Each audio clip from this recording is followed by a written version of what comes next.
Hello all, my name is Piotr and I build Ru guitars.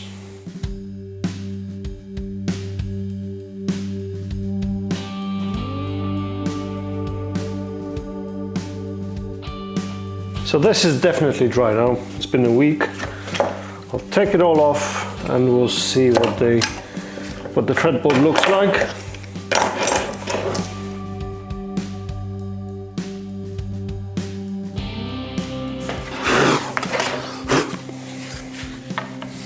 Okay.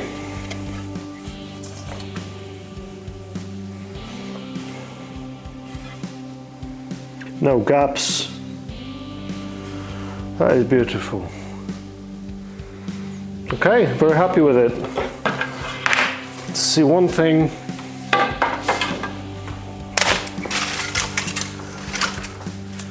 The binding.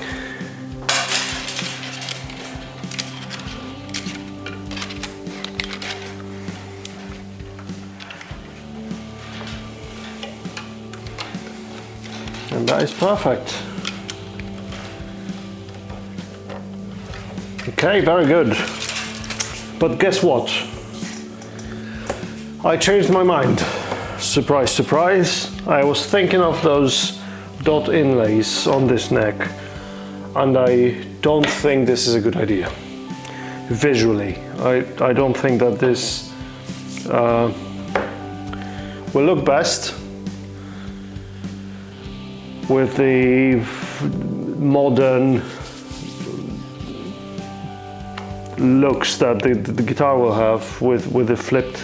I don't think this is the best idea. I thought of doing that in an interesting way, off center on one side, but then yeah, no.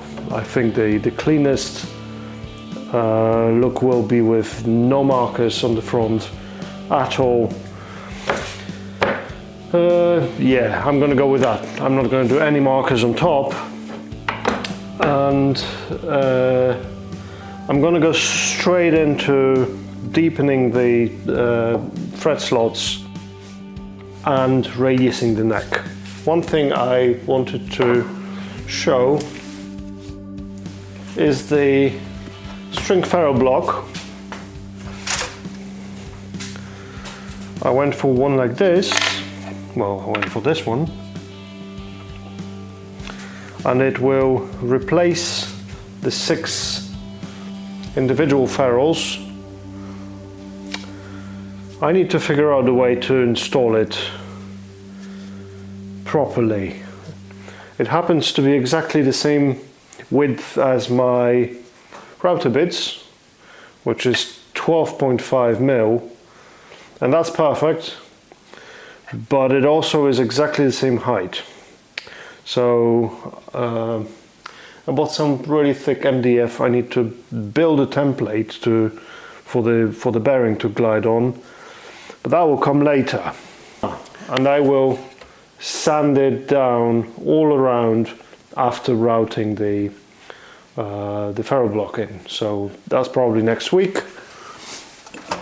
For now, I want to focus on the neck, and that will be deepening the fret slots. I've got my saw, and that saw comes with a gate, depth gate or depth stop. I will install it because I took it off to use this saw with a jig. Now I can install it again, and I can deepen the slots to the correct depth. I will of course use the actual fret wire to measure it, and I will be doing this twice. So the first time will be now, while the fretboard is flat, to establish the correct depth in the middle and to avoid fret slots disappearing when I come in with the radius block. And after radiusing, I will have to cut them again to correct depth following the radius.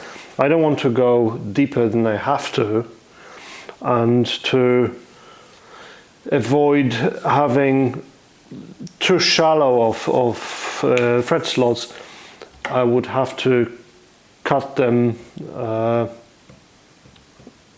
really deep right now to take the radius into consideration. So I'm going to do that in 2 stages. One now, and that would be the depth for the top of the fretboard, where I'm not really going to sand the top. And then once the radius is in, I'm going to follow the radius and deepen the slots. And I need to do that before I can glue on the binding, because there will be no thread slots in the binding, so I need to finalize the thread slots all together before I cut the binding, before I glue the binding on. So let's do that. So this is the saw with the depth stop. It's adjustable, and I can adjust it precisely to the depth of the thread tang. That's the thread wire that I'll be using. That straight part with barbs, that's a thread tang, and I need the depth of the thread tang a little bit lower than that to be safe. Not much lower than that though. Okay.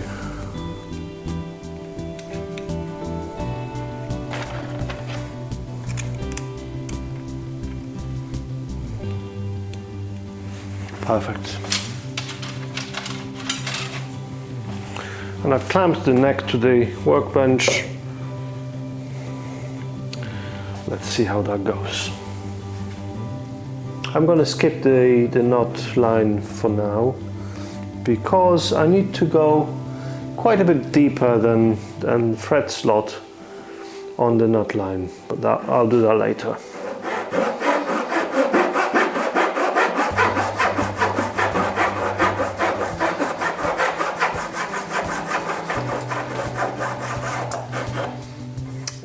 So I wasn't far off. It didn't go very deep, and it stopped on the depth stop, so that's very good.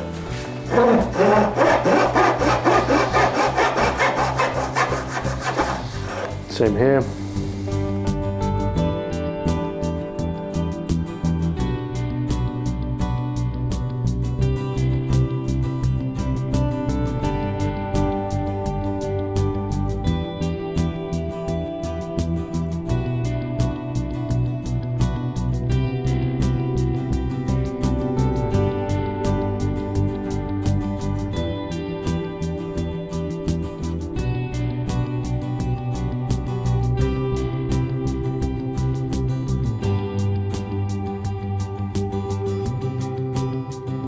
Okay, so that's the thread slots cut.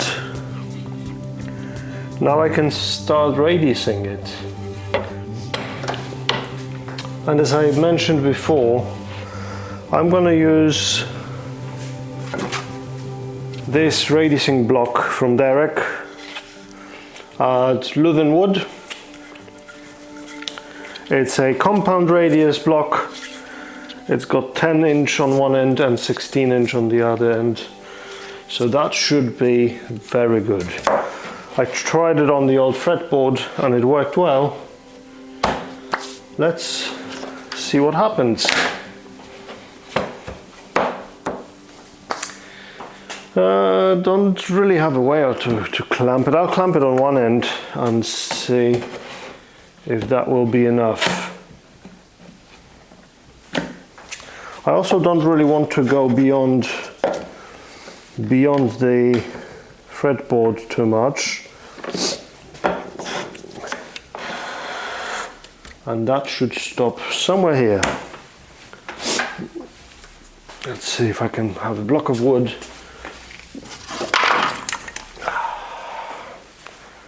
To stop that from going off.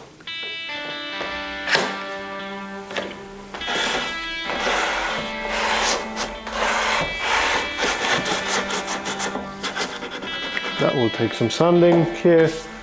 That swoop, but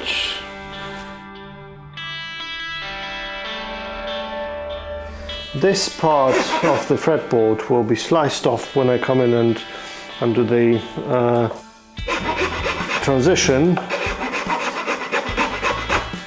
so that doesn't need to be so tall. I'll leave it at this.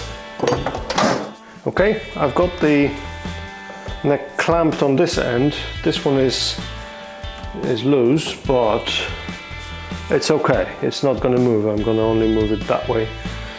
So I've got this block here to avoid coming off the fretboard with the block. Because of the compound radius on the block, the further back I go with it, the tighter radius it will sand in. I want to avoid unnecessary sanding in this area, so I'm just going to go tiny bit beyond and stop. The same goes for the headstock area. I don't really have to go far in there. Yeah, let's see what happens. It's an 80 grit paper. Shouldn't take too long.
Okay, so after 1 hour of sanding with this beam, compound radius beam, I started sanding the very middle here. You can still, well, I can still see the center line. I'm not sure if it's visible on the camera, but I can still see the center line marked.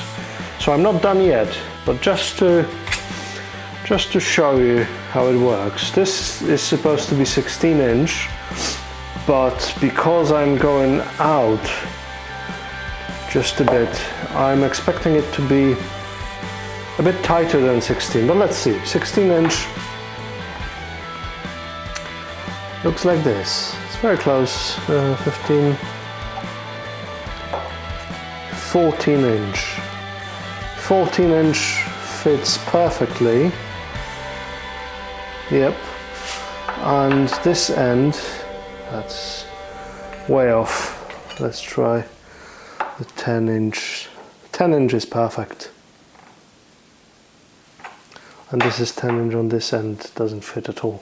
So yeah, it's a compound radius. It still needs a lot of sanding to establish the proper radius, and then sanding with a sanding beam to keep it absolutely flat. But I'm very happy with how it's going. It's a hard work. This is a very hard wood. But yeah, I'm very happy with the radius so far.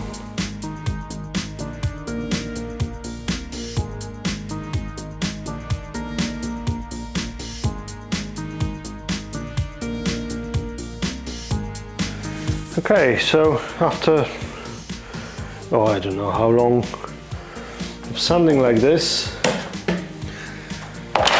I started sanding the top with the radius block, which means that the radius is already sanded in. This wood feels like it's laughing at my sandpaper.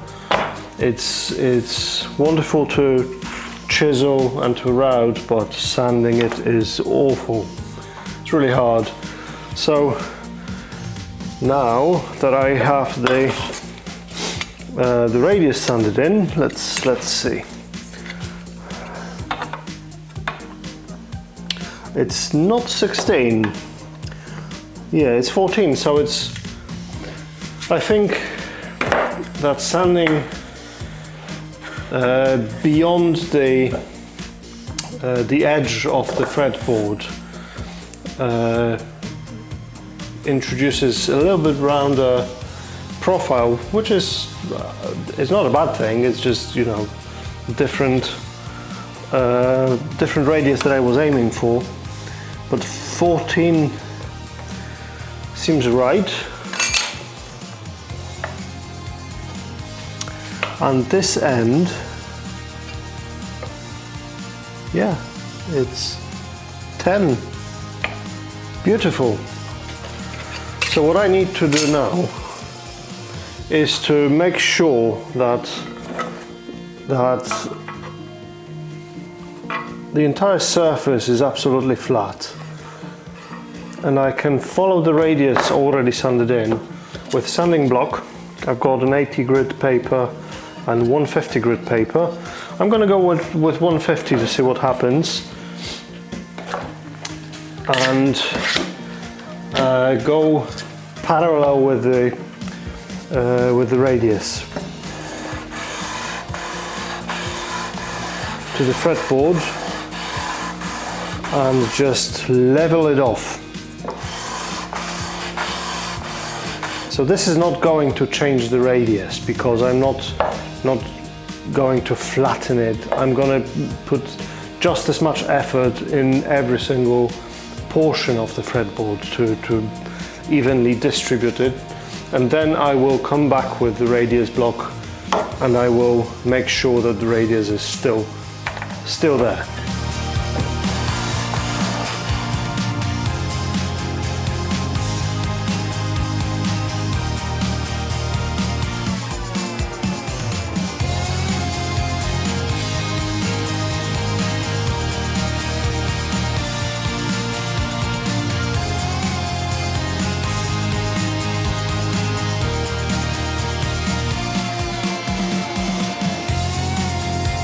Okay, so I've sanded the radius in. I went in with the sanding beam with 150, some 80 and 150 grit. The fretboard is all sanded down now, well, to 150. It will be polished and all, but just to show you depth of the fret slots, it's much smaller than it was when I started sanding. That's why if I didn't deepen the fret slots, I was risking them disappearing here on the edge, and then having to go in with a saw and just finding them. This way they're not very deep, but at least I don't have to guess. So I have the fret slots established, and now I will grab the saw again and cut them to the correct depth of the fret tang again, and this is the depth that they will stay at. And this will not change anymore, because from now on sanding the fretboard will be with 240, 320 grit, and maybe polishing with higher grits, but nothing that will actually change the thickness. I'm going to clamp it in place and we'll recut the fret slots.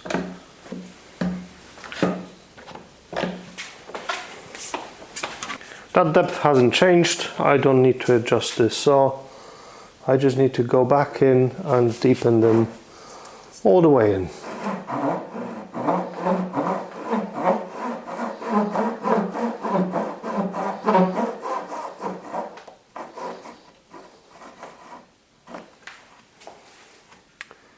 Yeah, so the depth stop actually leaves a mark on the fretboard. This is fine, I'll be sanding the fretboard. So I need to cut them not so much in the middle, because that thickness did not change much, but the edges, and maybe I'll show you how much that changed. This fret here is right after sanding, sorry, this one, and this one is just now when I cut it to the full depth.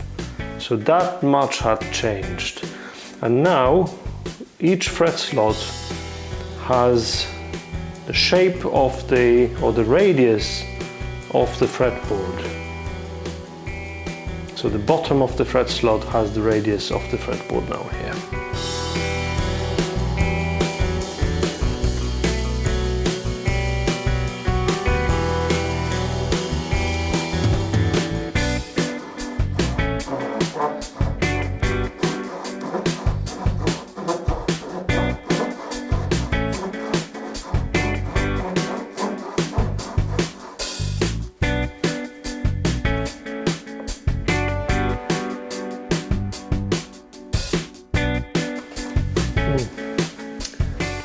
Chipping out, unfortunately.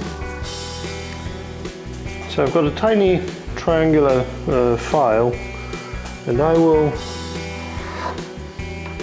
cut the very edge of the fret slots. Normally I would do that before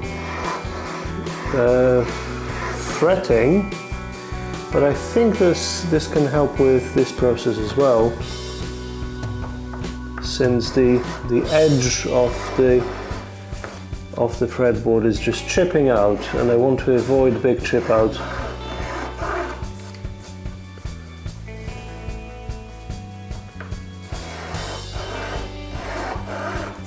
Tiny bits missing are not a big deal, but I want to avoid big chunks coming off.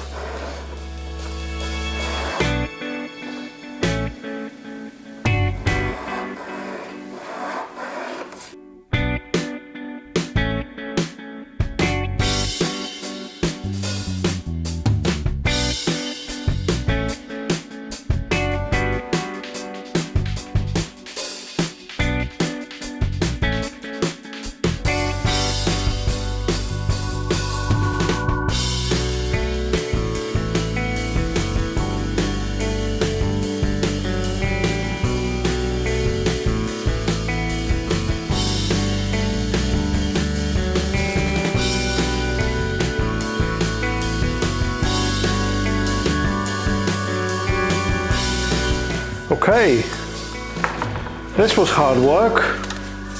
I'm absolutely knackered after doing the radius. There are quicker methods to do that. There are jigs for your router. Yeah, there are quite a few actually methods to do it quicker and easier. I'm doing it this way because those are the tools that I have, and also I wanted to try this compound radius sanding block. It worked perfectly. I love it. I like compound radius. It's really comfortable to play. It makes sense, and it's the easy way to achieve that. And it works, so yeah. Next step on the neck, since slots are cut, would be binding. And I may be doing this next week, or I may go back to the body, and I will sand it down probably in the background, but I will prepare everything to drop the string ferrule block in and then stain it again. And after that, there's the top, yeah, grain filling and all that. So yeah, a lot still to do, but it's a clear progress. Very happy with the result. I hope you enjoyed it. I hope you enjoyed seeing me struggle for hours. So yeah, thank you for watching. Thank you for joining me on this. And I will see you next week. Cheers.